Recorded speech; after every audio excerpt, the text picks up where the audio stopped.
jauh sana sawah dan hijau ini berubah menjadi aliran sungai. Oh, sawah petani hancur dan air bah mengalir. Air bah adalah air mata, kumpulan air mata yang bertumpah.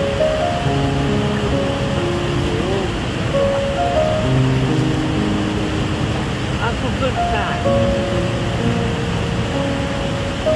kumpulan air mata siapa? Kumpulan air mata rakyat yang menulis surat kepada pemimpin dengan pena dan tinta air mata, atau tangisan yang tak sampai diucapkan kepada pemimpin. Pemimpin jauh di sana. Oh Prabowo, dengarlah suara mereka,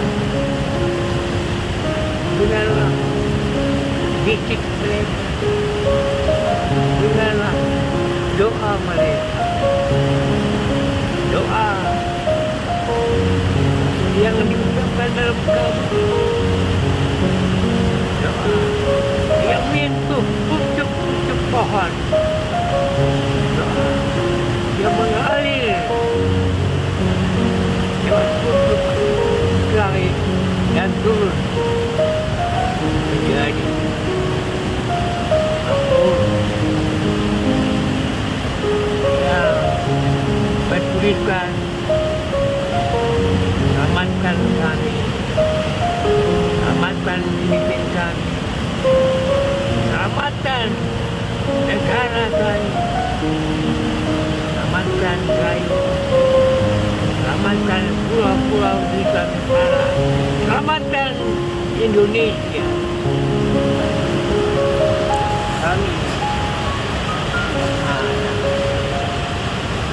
Kami tidak ingin memberontak. Kami hanya ingin mengingatkan dengan kata-kata yang sederhana, yang mungkin tak sampai menyentuh istana, yang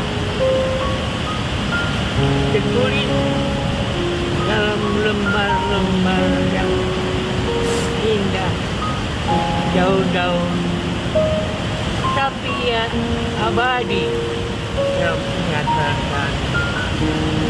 Karena daun itu tumbuh dari tanah yang subur, tumbuh dari doa yang terus mengalir dari menasah, dari masjid-masjid, dari doa anak-anak, dari doa perempuan mendewasa, dan dari doa